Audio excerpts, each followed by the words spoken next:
शास्त्रीय विद्या चैनल पर सभी दर्शकों का हार्दिक स्वागत एवं अभिनंदन। आज मैं आप लोगों को मृगशिरा नक्षत्र के बारे में बताऊंगा। इसके पहले 4 नक्षत्र हो चुका है, अश्विनी, भरणी, कृतिका और रोहिणी, जिसकी की विस्तृत व्याख्या की जा चुकी है। ये हमारा 5वां नक्षत्र है और उसका भाग 1 पार्ट 1 बन रहा है। इसमें भी 4 पार्ट बनेंगे, तब जा कर के विस्तृत इसकी व्याख्या होगी। आज हम मृगशिरा नक्षत्र के बारे में बताने के लिए मेरे पास 11 पॉइंट है। इस 11 पॉइंट पर हम मृगशिरा के बारे में प्रकाश डालेंगे।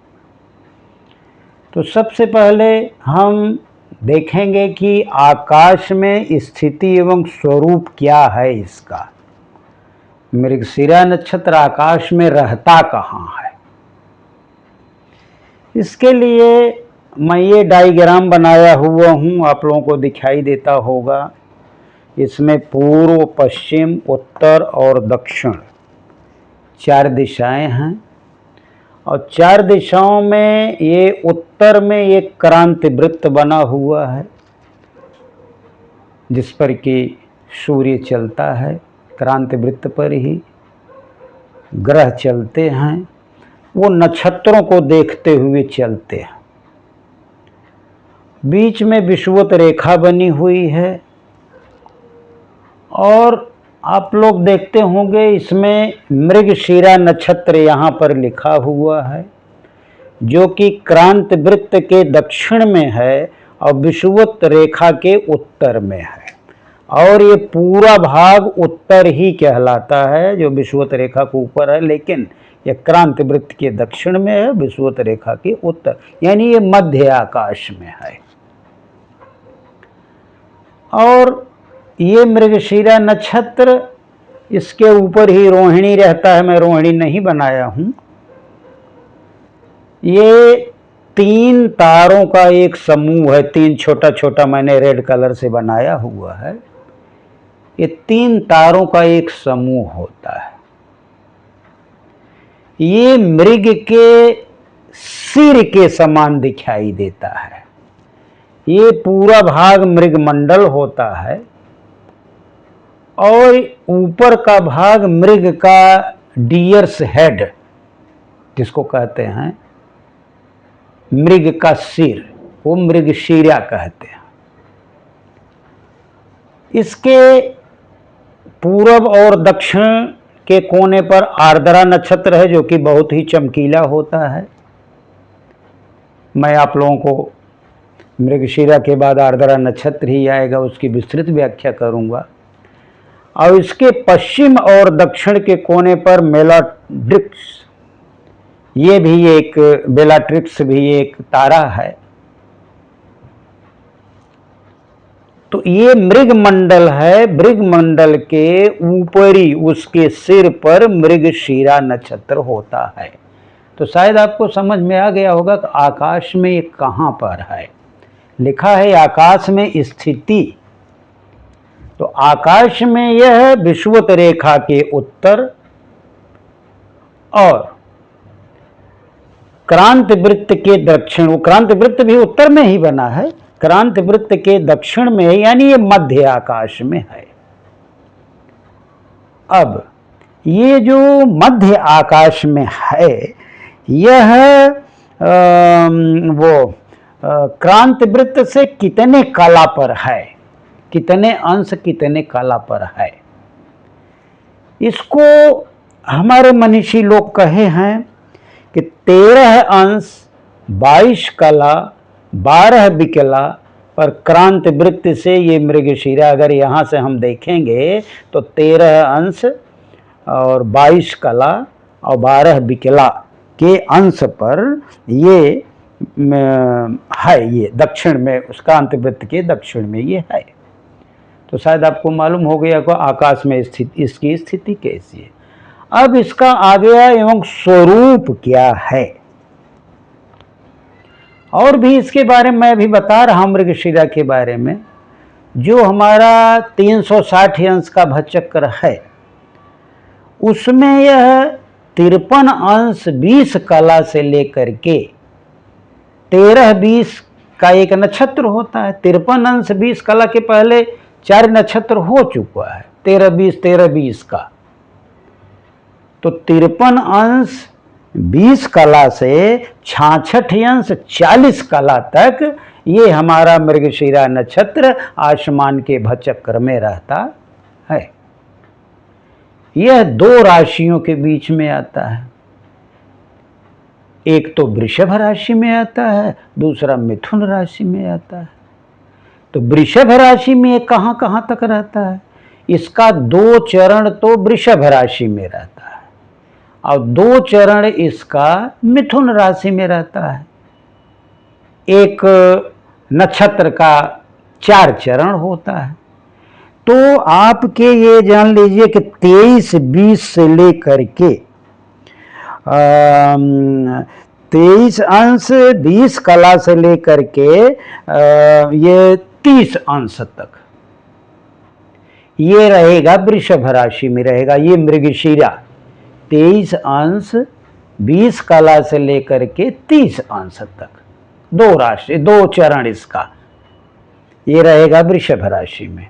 और 1 से लेकर के 3-20 माने 6-40, 1 से लेकर के 6-40 तक ये रहेगा मिथुन राशि में। तो यह आधा वृषभ राशि के उत्तरार्ध में पड़ता है और ये आपके वो मिथुन राशि के पूर्वार्ध में आधा पड़ता है।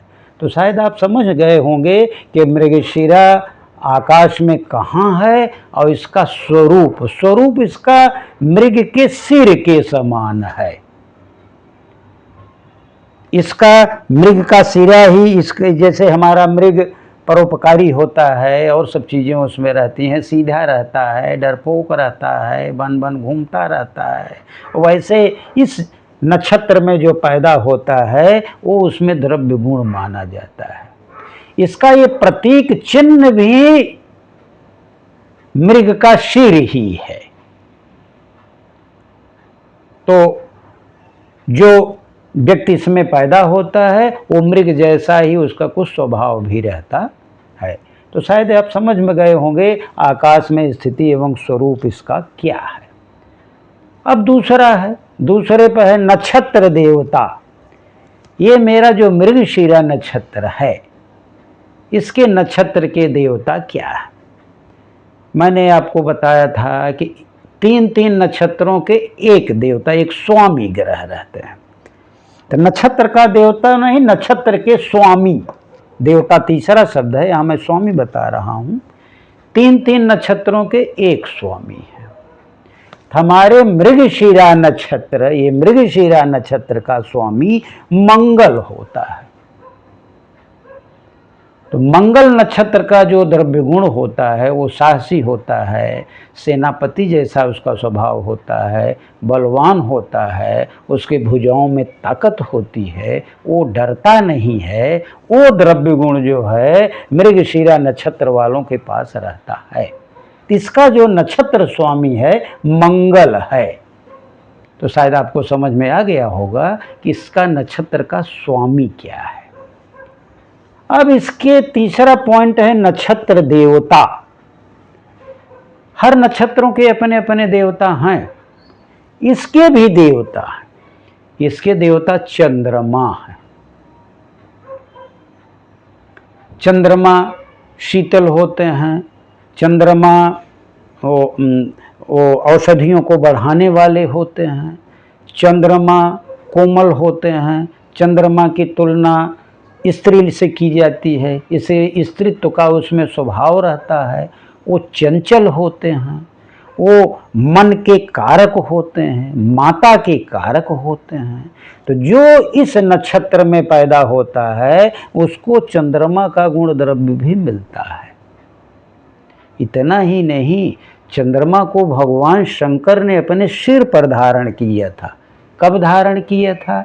जब उन्होंने वो समुद्र मंथन हुआ था, कोलाहल निकला था, जहर निकला था, विष निकला, तो उन्होंने विषपान कर लिया था। सब देवता चिंतित में हो गए थे, अभी क्या होगा शंकर जी क्या।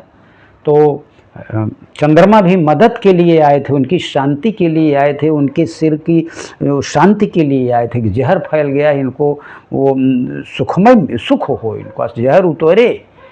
भगवान शंकर ने उनको अपने सिर पे धारण कर लिया। ये माता पार्वती से भी जुड़ा हुआ है। भगवती पार्वती जो है उसको तृतीया के चंद्रमा को अपने माथे की बिंदी बनाई थी।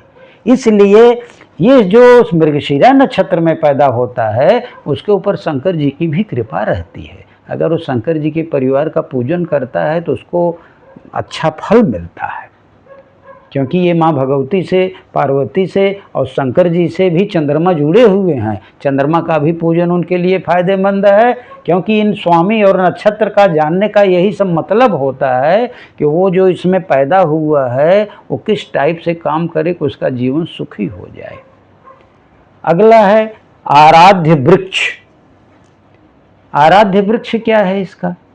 मैंने बताया है कि जितने 27 नक्षत्र हैं 27 के आराध्य वृक्ष हैं। इसका खैर है। खैर, खैर जो कत्था होता है, जो पान में लगा के खाया जाता है, सुपारी में, उसमें जो लाल लाल मुंह हो जाता है, तो कत्थे का पेड़ होता है, खैर का पेड़ होता है, कुछ कटीला होता है। तो वही पेड़ जो है इस मृगशिरा नक्षत्र का आराध्य वृक्ष है। अगर मृगशिरा नक्षत्र वाला उस पेड़ की सेवा करे या उस पेड़ को लगाए या उस पेड़ का चित्र रखे अपने पास तो उसका कल्याण होगा, क्योंकि वो मृगशिरा नक्षत्र का आराध्य वृक्ष ही है। तो शायद आपको समझ में आ गया होगा। अगला पॉइंट है तत्व। मृगशिरा नक्षत्र का तत्व क्या है? इसका तत्व है भूमि। इसको कहते हैं भूतल। यह प्रधान नक्षत्र है, यह भूतल प्रधान नक्षत्र है। इसमें भूमि, भवन से ये जुड़ा हुआ है। इसमें भौतिक सुख सुविधाएं भी मिलती हैं, क्योंकि इसका तत्व ही पृथ्वी है। तो पृथ्वी हमें सुख देती है, पृथ्वी हमें अन्न देती है, पृथ्वी पर हम घर द्वार बनाते हैं। तो जो इस नक्षत्र में पैदा होता है, मृगशिरा नक्षत्र में जो पैदा होता है, उसके पास भूमि भवन का सुख भी मिलता है, क्योंकि इसका तत्व ही पृथ्वी है। अगला पॉइंट होता है, छठा पॉइंट है वश्य। ये वश्य क्या होता है?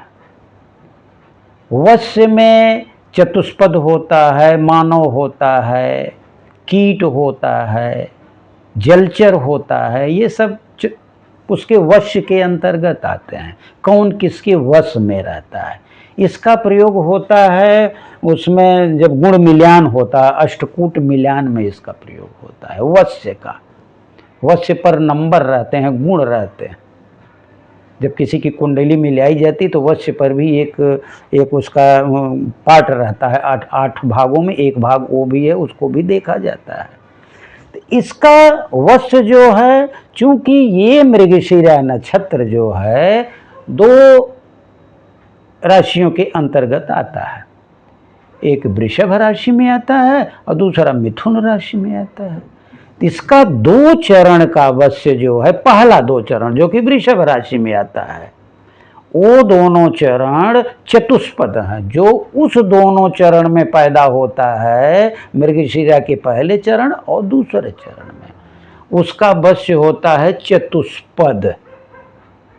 और जो बाद के 2 चरण में पैदा होते हैं, जो कि मिथुन राशि में आता है, जो 1 से लेकर के 3-20 और 3-20 से लेकर 6-40 जो उसके अंतर्गत आता है, उसका वश्य होता है मानव, द्विपद।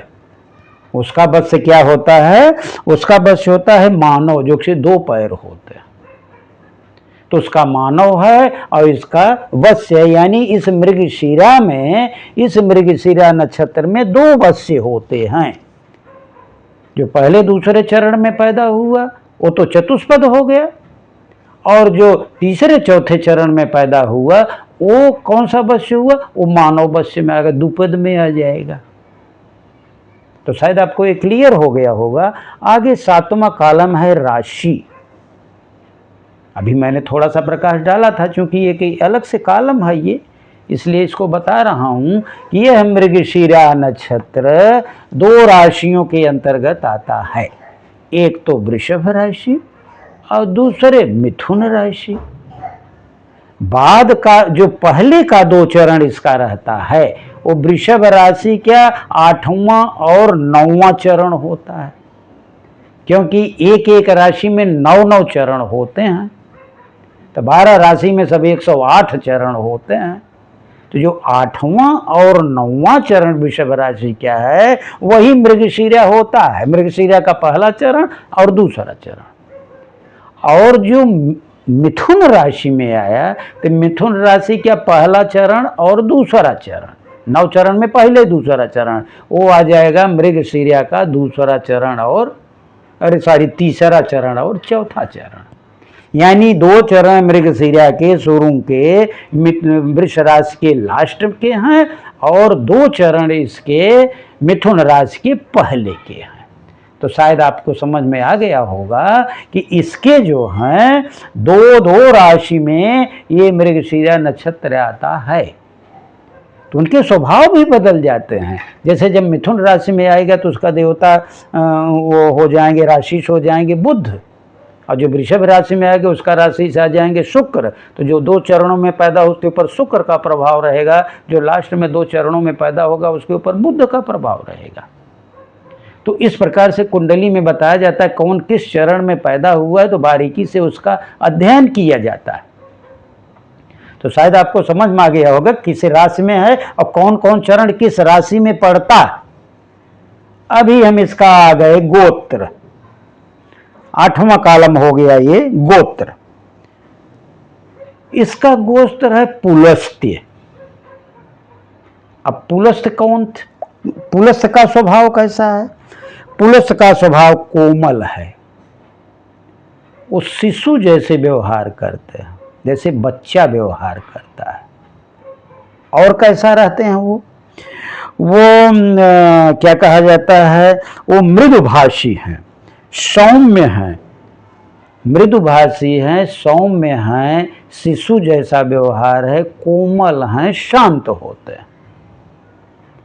अब ये सब जानने से क्या फायदे हैं? हम उसका गोत्र जान करके, इस मृगशिरा का गोत्र जानने से क्या फायदा हुआ?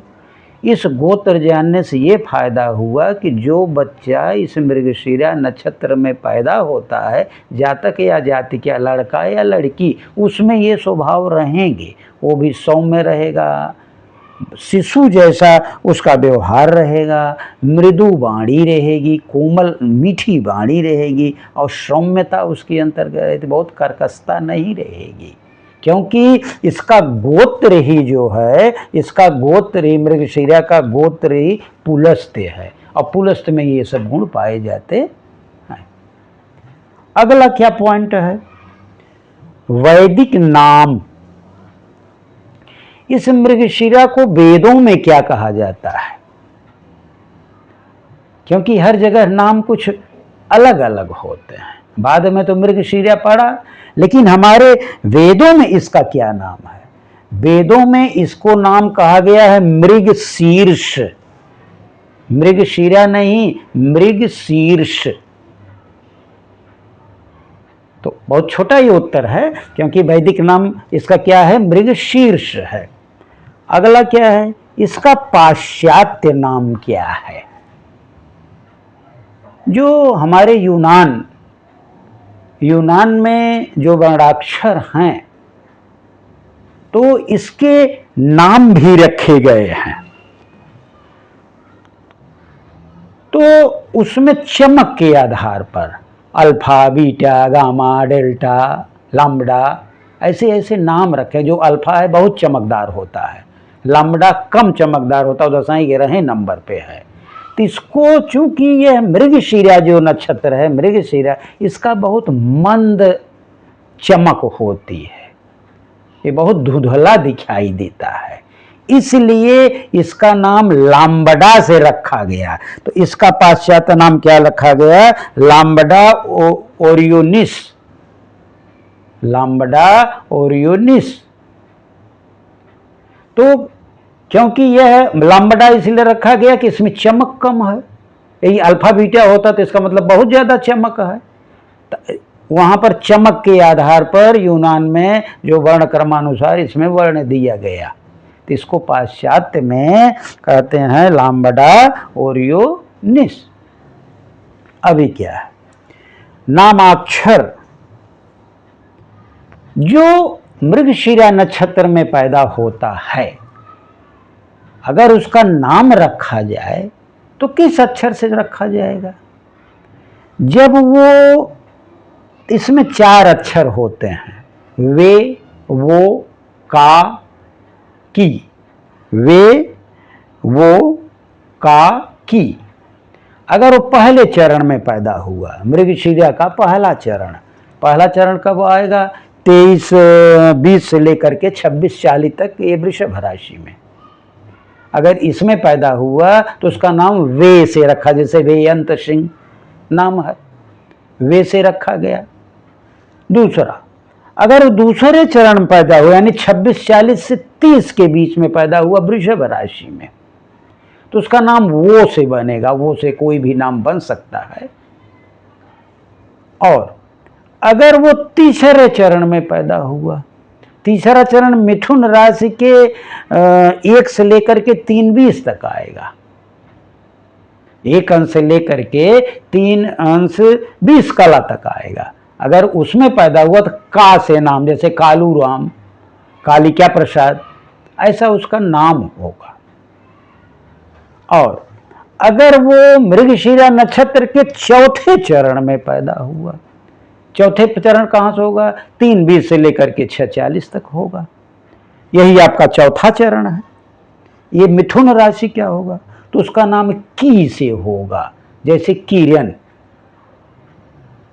इस प्रकार से नामाक्षर जो लड़का पैदा हो जाता है, जो नामकरण होता है, आदमी कहता है इसका राशि का क्या नाम है, तो राशि का नाम नहीं होता, नक्षत्र का नाम होता है। तो हर एक नक्षत्रों के हर एक चरण को एक एक अक्षर प्रदान किए गए हैं, तो उसी अक्षर से उसका नामकरण होता है। पहले उसी नाम पर ही मालूम कर लिया जाता था कि इसका नक्षत्र क्या है, नाम से सुन करके। अब आजकल तो कुछ भी नाम रख देते हैं, मालूम ही नहीं पड़ता कौन सा नक्षत्र है कौन सा नहीं है, इसलिए उसके बारे में ज्योतिष की गणना होना कठिन काम हो जाता है। अगर उस पर नाम रखा जाए तो कुछ भी कठिन न हो, तुरंत आदमी मालूम कर लेगा यही अक्षर है तो यही नक्षत्र है, तो उसी नक्षत्र पर सारा नक्षत्र का उसमें कुंडली बता दी जाएगी, कौन से देवता हैं, कौन से उनके वो हैं स्वामी हैं, कौन से इनके गोत्र हैं, कौन से जाति है, कौन सा इसका वर्ण है, और उस पर बता करके उसका कुंडली बनाई जा सकती है, उसके बारे में बताया जा सकता है। लेकिन चूँकि अक्षर उस पर वो नक्षत्रों पर नाम न होने से आदमी समझ नहीं पाता, ज्योतिषी भी नहीं समझ पाते। तो आज का ये मृगशिरा नक्षत्र के बारे में आज पर ये समाप्त हो गया। शायद आपको समझ में आ गया होगा। बस आज के बाद मैं अपनी वाणी को विराम देता हूँ। आपको चैनल, अगर ये मेरा वीडियो अच्छा लगता हो तो इसको आप सब्सक्राइब कर लीजिए, अगर अब तक न किए हों, लाइक कर लीजिए, जिसको अच्छा लगता है उसको शेयर भी कर लिए। बस इसी के साथ मैं अपनी वाणी को विराम देता हूँ। आप लोगों को बहुत बहुत धन्यवाद एवं आभार।